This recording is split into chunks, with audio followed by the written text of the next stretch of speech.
This is CG Ruthless Sports. I will be brutally honest. Ain't nothing but being brutally honest. Coming at you with another video.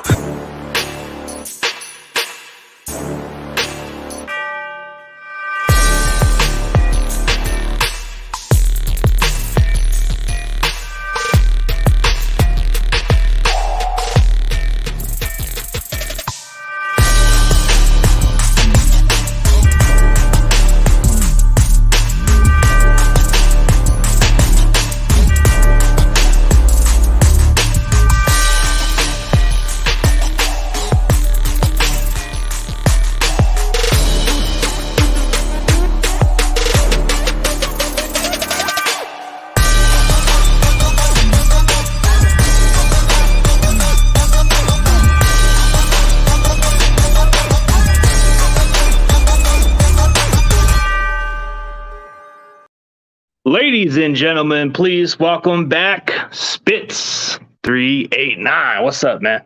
What's good? What's good with you? What's good with you? Doing good, man. We're back again once again on the show, bro. Tell everybody where they can find you. I mean, you can find me on YouTube. That's Spitz, Spitz 389. Also follow me on Instagram and Twitter by the same thing, Spitz 389_. That's the same thing for both Instagram and Twitter. Follow me on social media. Like I said, definitely catch my videos. I do live videos and I also do pre-recorded videos every week on YouTube as well. Yeah, you do pretty good on your content, man. So speaking of the preseason, man, we're already heading towards this preseason. You had your first couple of preseason games. Which players from the Texans stood out to you? The biggest standouts, one's the guy who played the first preseason game but didn't play in the second one. That's the running back, rookie running back Dameon Pierce, running back out of Florida. And the way it's looking, he might not play against y'all because it seems like they're holding him out for the regular season. That he more than likely might be running back number one. So to start the season off, we play against the Colts on the opening day. So that's what it seems like. That's from where everything, the information that I'm getting. That's what it's looking like. Jalen Petrie, another rookie who's our second round pick, it looks like he's going to be absolute stud from the safety position. And also from returning veterans, wide receiver Nico Collins looked like he stepped up tremendously in this. This would be his second year in the NFL. He's looking like he's starting to get a grasp of the actual NFL game. He's ready to step a leap forward and potentially maybe take over and be a future number one guy for the Texans. Time will only be tell. Those are pretty much the real big standouts. Defensive tackle Roy Lopez out of Arizona. He's going into his second year, and he's looking like he's stepping up his game tremendously as well. Oh, that's intriguing. Yeah, Nico Collins, I'm hearing a lot of hypes about him because he's like your number two guy right now, and then you got Jalen Petrie. Yeah, Jalen Petrie is a versatile player from the draft. Everybody's talking about how he could play anywhere in the secondary. Then you got that Dameon Pierce. I've heard a lot of stuff from a couple of these Texans content creators. They've been talking about how this Pierce guy is going to be pretty good for you guys. Like last year, he was your third round pick, right? Well, no, he was the Dameon Pierce was our fourth round pick in this draft. He's a rookie. And he's only played not even really a whole half of preseason football because he didn't play in the starters against the first preseason game against the New Orleans Saints. But he did come in the second throughout the end of the first quarter, the second quarter, and that was really all you've seen. You usually see him in the third quarter in the second half, and you didn't see him at all this past week against the Rams. But you've seen basically in the little small sample size that you've seen, you basically seen enough. I mean, I'm pretty sure the coaching staff also see he's done in practice. From all the information that I've gotten from people who've been at the live training practices, from fans and from other sources as well, that he looks like he steps on the field. He's just different when you compare him to the other running backs like Marlon Mack and Ruggs Burkhead on the team, or Royce Freeman. Yeah, Royce Freeman. Yeah, Royce Freeman. Like he just looks different compared to the rest of those guys. So it looks like he's already stepping out on the field. Like he just looks completely different the way he attacks the ball. He likes to block. And there was one play against the Saints where the quarterback throws an interception and he chases all the way down and still it makes a tackle. It makes a hard hitting tackle. And it kind of reminds me of I know of a veteran Hall of Famer, TD Terrell Davis. One of Terrell Davis's biggest shining moments was when I think it was his rookie preseason as well. He was on punt return, and not punt return. He was on a punt team. They made a punt. He came and just hit whoever the receiver was, and just forced a fumble, and it made everybody stand up. Now, this is the running back making a tackle. That's the type of juice that he needed just to get in. And obviously, he goes in, becomes a starter as a Hall of Famer, rushed for 2,000 yards. Like I said, Hall of Famer, multiple Super Bowl champion. Actually, if I'm not mistaken, I think he was a Super Bowl MVP. When you do stuff like that, sometimes you just need that one little niche. It might not even be something that you do on something that's part of your normal game. Like he's a running back, he makes runs, block, touchdowns, but what got him noticed was him making a play on punt return. What could get Dameon Pierce noticed, especially from a fan standpoint, is him making the play. The effort that he gives. That's what I'm trying to break down. The effort that he's giving throughout the whole field. Like it's a interception on the opposite side of the field. He goes and chases down, gets complete maximum effort to make sure that's not a pick six. That type of heart is something that you can't teach. That's something that you have that you don't. Like just point blank. That's one of the things that you either have or you don't. You can't teach that. You can't buy that. You can't coach that. That's either you have and you don't. They will, they want to. And he shows early on that he has that will and that want to. And we'll see exactly if it could translate to rushing yards and also wins for the Houston Texans. Yeah, that we shall see about that. Like you said, that's like your sleeper right there. And if I'm going by sleeper, there's this kid that comes from the University of Texas San Antonio, Spencer Burford. He's already making a strong case to be the starter at right guard. He's got the natural instinct. He's got the ability. We just drafted him in the 4th round. You would think this guy would be a project to learn for one more year, right? He's already exceeding expectations, so he's already like making good impressions. Like he's doing some good blocks. He's already getting the first team reps throughout training camp, and it doesn't look like no other guard's looking to take that spot off of that rookie. So it's like I like that we got him in the 4th round, and I interviewed him on the show like months ago before the draft, and he's been very impressive. And then if we're looking for another breakout player, this Samuel Womack kid that we got in the 5th round, this guy's making a strong case to be the starter at the nickel, man. Like, I don't know what we do with these late round picks, but we find these diamond in the roughs, man.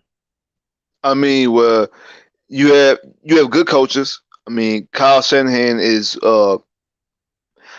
Kyle Shanahan is one of my favorite coaches. I mean, he once was offensive coordinator in Houston under Gary Kubiak, and I said way back then that he was the best offensive coordinator in football.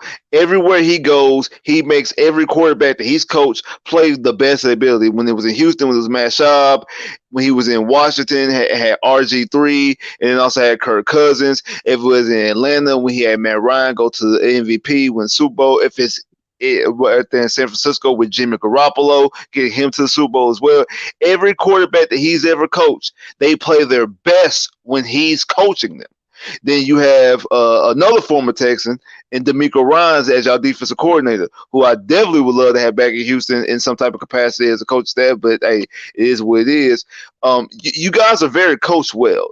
You guys are very coached well, and you guys do find late talent. If it's not George Kittle's, it's Debo. Even though Debo was an early 2nd round pick, but you guys normally know how to find diamonds in the rough. Y'all been doing that for a while. I mean, the 49ers is one of the oldest model franchises in the NFL, so it's nothing just to sneeze at. But I actually want to ask you this question. Are y'all expecting for y'all starters to play tomorrow? Are y'all expecting for y'all starters to play? I think that's what Shanahan said in the press conference, that he wants to expect to see the starters play some significant snaps against the Texans. So they're going to try to give Trey Lance a chance to play another series snaps since he didn't play the Vikings game. So they want to see what the starters can do at this point. So you're probably going to see a little bit more series than expected. Okay, good, because I wanted to see Trey Lance. One, I was a fan of Trey Lance coming out of North Dakota State, but I wanted to see Trey Lance, and if it's Brian Ayuk, if it is Debo, other type of receivers, I want to see the matchup they have to go up against the guys that we just drafted, and Derek Stingley Jr., our third pick in the draft, and also, like I said, Jalen Petrie, the safety who we drafted in the second round. I want to see these guys go up against those caliber guys. I mean, Petrie played in the first game, Stingley didn't against New Orleans, and it didn't matter because got hurt. Jameis Winston didn't play. He was hurt. Matt Stafford didn't play last week with the Rams, even though Derek Stingley and Petrie both played. We have yet to see starting receivers and quarterbacks play in the first two preseason games. I want to see Derek Stingley and Jalen Petrie go up against some type of starting talent. If it's the quarterback position, Trey Lance, if the receivers, like say Brandon Ayuk, Debo Samuels, if it's Kittles, if he's out there, whatever. I want to see these guys go up against starting caliber. I want to see these guys. I have very high hopes for both Stingley and Petrie. I like what I've seen so far out of camp. I've liked what I've seen so far in the preseason, even though you've seen some rough spots, and that's to be expected. You're talking about guys who are rookies. You're talking about set guys in the secondary. I know this very well. Secondary is the hardest position to play in the NFL, especially coming from a young guy. Obviously I was never in the NFL, but I played the position. I played the position in secondary. So I know it's a very tough position to do, especially going from college to the NFL. And Derek Stingley didn't play a lot because of the whole COVID situation. He also had a little couple of nicks and bruises and injuries. His last year at LSU, his freshman year was tremendous. So he's coming off of that. He hasn't got a chance to play any real NFL starters yet. I want to see this going on before week 1 against the Indianapolis Colts. So I want to see this. Plus, like I said, I think Trey Lance will be a good stepping block. You talk about a quarterback who's mobile. You talk about a guy who has a good arm, and I want to see the development against both of these guys because I mean we haven't seen a lot of Trey Lance yet in the NFL as well. So it's not like Trey Lance is a huge veteran, but he's a very talented, skilled quarterback. I want to see this matchup between Derek Stingley and those receivers and quarterback. What you think? Yeah, it's going to be a good way to test your matchup with your rookies, especially. I'm pretty sure Ayuk's going to get some snaps. I'm pretty sure you're going to see a little bit of Debo. I'd be surprised if they just sit him out. But, you're going to get some looks with guys like Jennings. Danny Gray's kind of like that one sleeper receiver that's been standing out. Then you got Ray McLeod, who's a good return specialist that's kind of making him a strong case to get some more playing time. Like he's kind of make some nice big plays. Then you got this Malik Turner who can make a case as a special teamer. But when you look at the rest of the receivers, like you said, you want to see how Stingley matches up against the likes of Brandon Ayuk and Debo. And you get to see how that stacks up before you guys play the Colts. Because when you guys play the Colts, you're going to match up with guys like Michael Pittman and T.Y. Hilton. So it's like you're trying to get the looks, but when Stingley practices against a guy like Brandon Cooks, that gives him the looks of facing a guy like T.Y. Hilton, right? For the most part, I mean, I believe that Brandon Cooks is faster than T.Y. And from like they've been having a lot of one-on-one battles, and it's been reported that Brandon Cooks has been getting the best of Stingley for the most part, which is to be expected. You're talking about a guy who's a 7, 8, 9-year veteran, who's a fast receiver, who knows what he's doing, and a guy who's a rookie this is his first training camp. This is his first time going into the situation. So it's not like he's beating them 100% of the time. There's been plays, I've shared them on my Instagram as well, that the Derek Stingley has gotten the better and won the matchups, the one-on-one matches between him and Brandon Cooks. So as long as it's going back and forth, as long as he's showing promise, as long as he's showing some type of development, I'm not too concerned because it's to be expected. So it does, like I say, iron sharpens iron. Like I do think that makes him better. But the flip side is who is he going with in practice? Like I said, I have a lot of high hopes when it comes to Nico Collins. Then we have for other receivers, we have Chris Conley and Also, Chris Moore.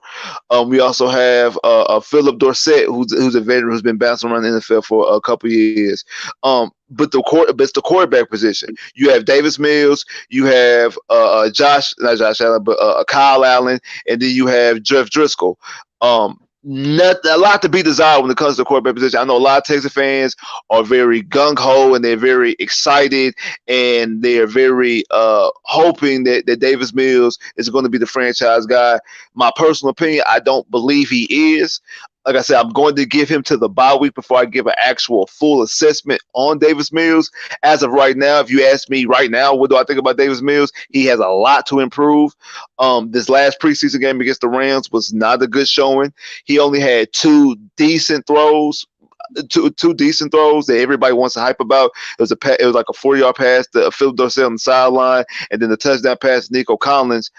Outside of those passes, he really looked very pedestrian against a second and third team Rams defense, if you want to be quite honest. I know a lot of people want to say, well, the Texans didn't have their starters out there as well. The only starters for the Texans who did not play against the Rams was left tackle Larry Tunsil and receiver Brandon Cooks. We have not seen neither one of them in the preseason as well.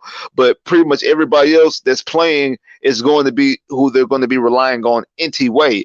And he really didn't show too much. And like I said, the two good passes they did have, I could critique those, to be honest, not even just trying to be nitpicky. I could legitimately critique those and say how they weren't good throws themselves. It was not a good performance.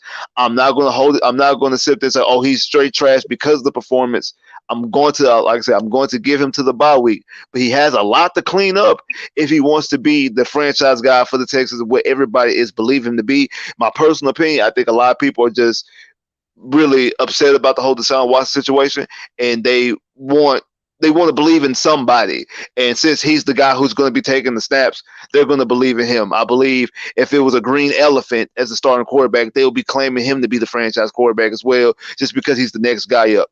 I believe that he has a lot to improve, and we'll see exactly what he'll do. I hope Dameon Pierce will help out a lot of that with the running game. I believe a legitimate running game will actually help out the offense. Also, our offensive coordinator Pep Hamilton, he has a like. If anybody needs to be held to the fire when it comes to the preseason, is our offensive coordinator Pep Hamilton. This offense that we've seen is not a good offense. The only pass I will give him is the preseason. Maybe he's trying to be a little bit vanilla, holding some things off of the regular season. So he doesn't want to show his hand too much. So he's being either very vanilla, or he's just trying to, because it's the preseason, he's trying to throw things at the wall and see if it sticks. Just trying any old thing and say, oh, maybe I can do this, or maybe I can do that, and trying to see if it sticks. Those are the only two passes that I can actually give him. Other than that, a lot of his packages, a lot of his personnel that he's using, I really don't like it. Don't see a real plan. It looks like a dog circling its tail. Doesn't really know what's going on out there. Doesn't look like it's going to be straight up for a successful offense in the NFL, especially when we're seeing second and third team. We have yet to see a starting defense. We have yet to see a starting defense. Don't know if your starters are going to be playing tonight, and if they are playing, the 49ers is a tough test because that is a good defense, and also I believe it's a coach well defense as well with DeMeco Ryans. So I want to see by Pep, if anybody to be watching, if we have to watch with Pep how he calls his offense. If that's going to be the biggest thing in this preseason, with the season going forward, is to see exactly how Pep calls his offense, because Davis Mills, Brandon Cooks, Nico Collins, Dameon Pierce, their talent or lack thereof can only do so much. You have to have some type of good offensive game plan. I don't care how good you are or how bad you are. If the offensive game plan sucks, the offense will as well. Yeah, we just gotta see what happens from here on out. Shout out to my boy Corey Davis. Spitz and CG Ruthless, who is going to win this Thursday? I personally I don't know who's going to win personally. We're going backups, right? So we don't know. It could be the Texans winning surprisingly because we're playing backups at this point, but who knows? Maybe we have a dominant fashion. Like, I just don't keep track of preseason like everybody else. It's exciting, but it's hard to know who wins. Jeff Driscoll will have his third game-winning drive. Jeff Driscoll, our third-string quarterback, has had back-to-back game-winning drives. He's come in and say he's a closer. If he anything else, he's a closer. I'm being very We drafted sarcastic. him years ago. We drafted him 2015, and everybody was hyping really? this kid. But he's exactly a closer. I mean, we drafted this guy because he was mobile. He had that arm accuracy issue. But I heard a lot of good things about him when we drafted him, and everybody was hyping this kid like, "Oh, he's going to make the roster." I'm like, he got cut. Damn. He's not an NFL quarterback. To be honest, I don't really think he's even a legitimate NFL player at this point.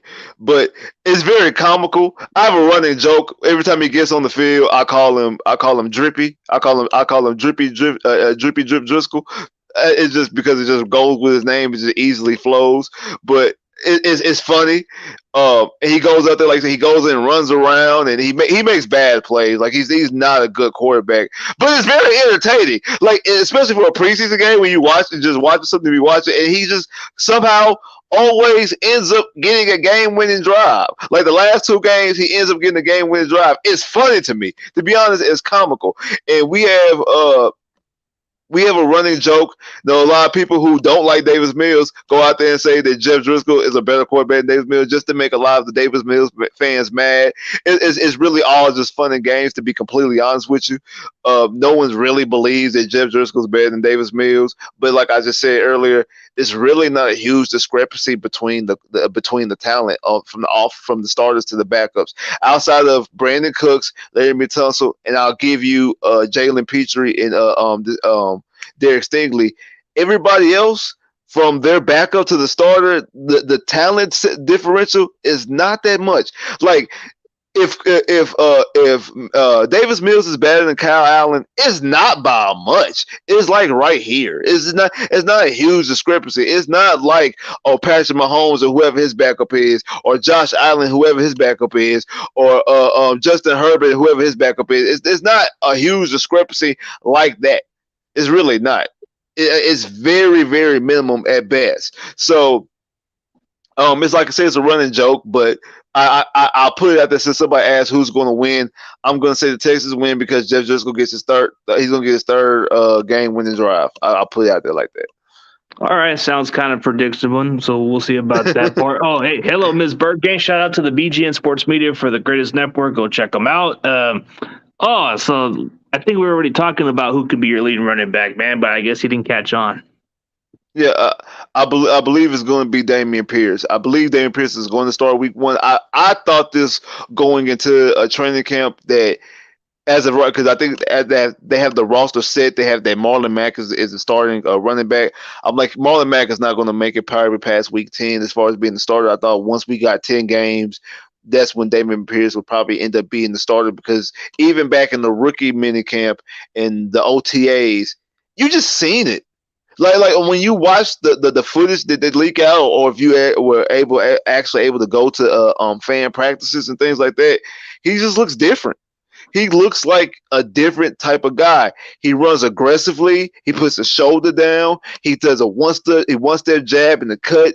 And he looks for physicality. He doesn't run from it. Like that's one of our issues when we had David Johnson. He ran away from contact.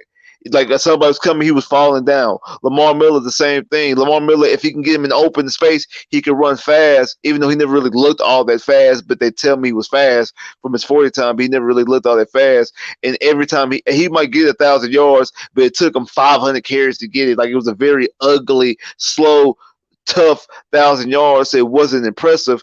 But when it comes to Dameon Pierce, it looks very fluent. The game looks, I'm not going to say easy, but it looks like he's in control. He's getting hit for a 3-yard game, ends up turning, what should be a 3-yard game, turns into a 5 and a 6-yard game. That matters. You get a couple of those, you get a first down. You get a couple of those, you move the ball downfield, you get in the field goal range, if not score a touchdown. So that's the type of offense I think he can provide, and I think that's the type of juice he's going to provide. And the way it seems like right now that he's proven enough to Lovie Smith and Pep Hamilton and the rest of the team that he needs to be the number 1 running back going into the season, and I agree with it. Yeah, I feel the same way with our running backs. When you look at Elijah Mitchell, He's got the speed. He's kind of like a physical back. I mean, he's like a light, undersized type of back, but he's very quick. He kind of embraces more of the contact than what we had with Raheem Mostert last year. Raheem Mostert was more like that speed guy.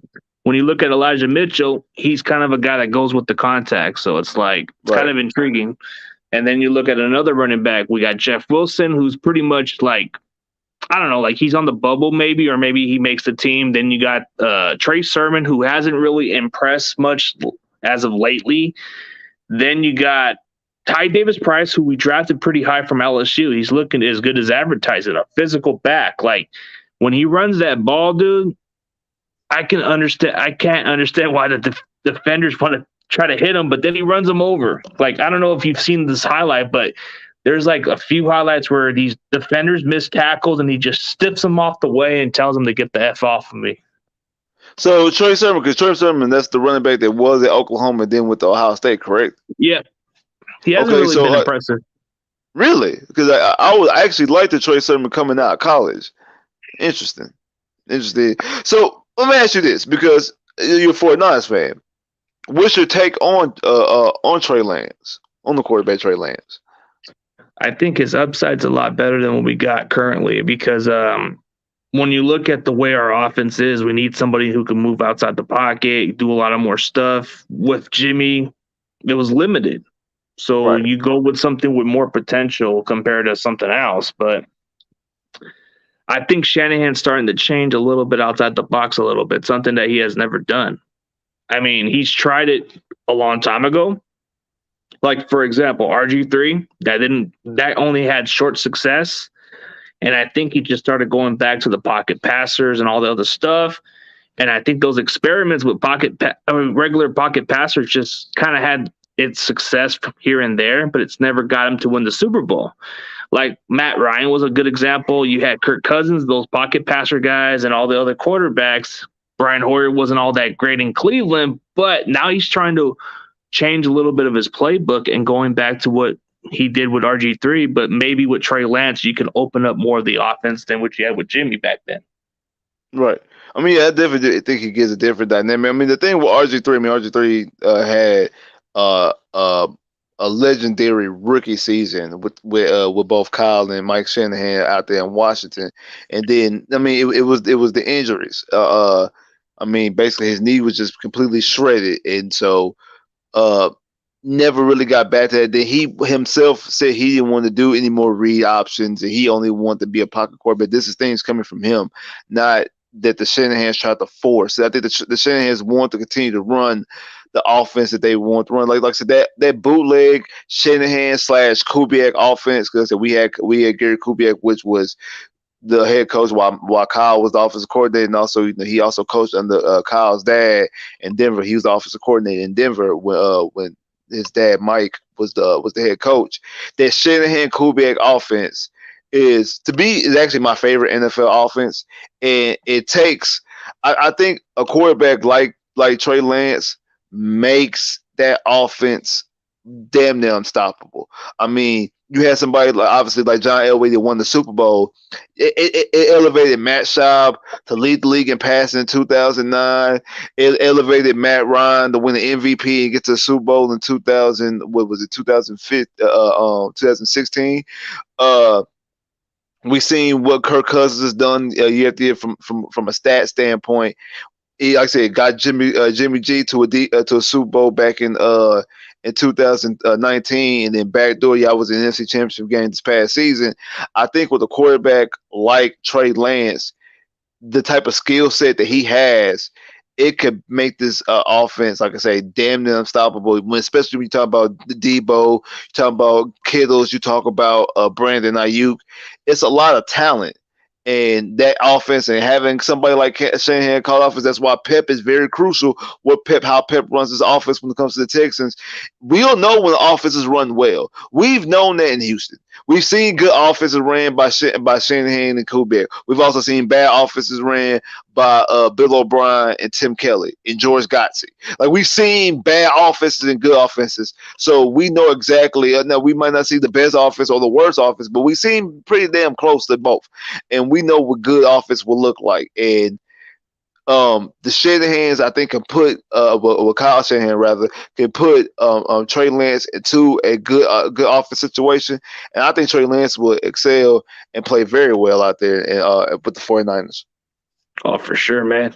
Before we end the show, what's your final question? Spitz, would you want your team to trade for Jimmy G? Absolutely not. Absolutely not. One, I'm not a huge fan of Jimmy G. Never was. Be honest with you. Never. Even when he was in New England, there was a report that the Texans were interested in Jimmy Garoppolo. I'm glad the Texans didn't draft Jimmy Garoppolo. Because I outside of him having an arm, like Jimmy Garoppolo has an arm, I've never seen it with Jimmy Garoppolo ever. I've never, not once, seen it. Actually, the Texans was Jimmy Garoppolo's first start with the 49ers. Y'all came to Houston back in 2017 and played. Y'all won that football game, but I said it then. I don't see anything special. I never see anything special in Jimmy Garoppolo. He's a guy who's a product of offense based around him, talent based around him. I never see him do anything special, so I don't want him. And plus, when it comes to a quarterback situation, if Davis Mills is not the guy, which I don't believe, I'm interested in C.J. Stroud, Bryce Young, Ohio State, or Alabama. That's the lane I'm looking at when they're talking about fixing the quarterback position for the Houston Texans. I mean, you guys can go either direction, so you're just hoping that maybe Davis Mills pans out. But at the end of the day, we'll see what happens. Texans just have a way to go up at this point because you guys are changing the culture. So we'll definitely see about it. But before we end the show, I definitely appreciate you being on the show, so we can definitely look forward to the next up-and-coming schedule, whatever you got in mind. But you can tell the audience where they can find you once again, and then we can go from there. All right, like I said, y'all can find me on Instagram and Twitter. That's Spitz, SPITZ 389 _ Spitz, SPITZ 389 _ That's on Instagram and Twitter. Make sure y'all go follow me. Also, y'all can find me on YouTube at Spitz389. Also, shout out to my boys out there in Salt Sports. It's another we do a Salt Sports roundtable. Shout out to everybody out there at Salt Sports. Y'all already know what it is. Sauce Nation, holla at me. Oh, for sure, man. And as always, CG Ruthless Sports and Spitz is out. And see you guys later.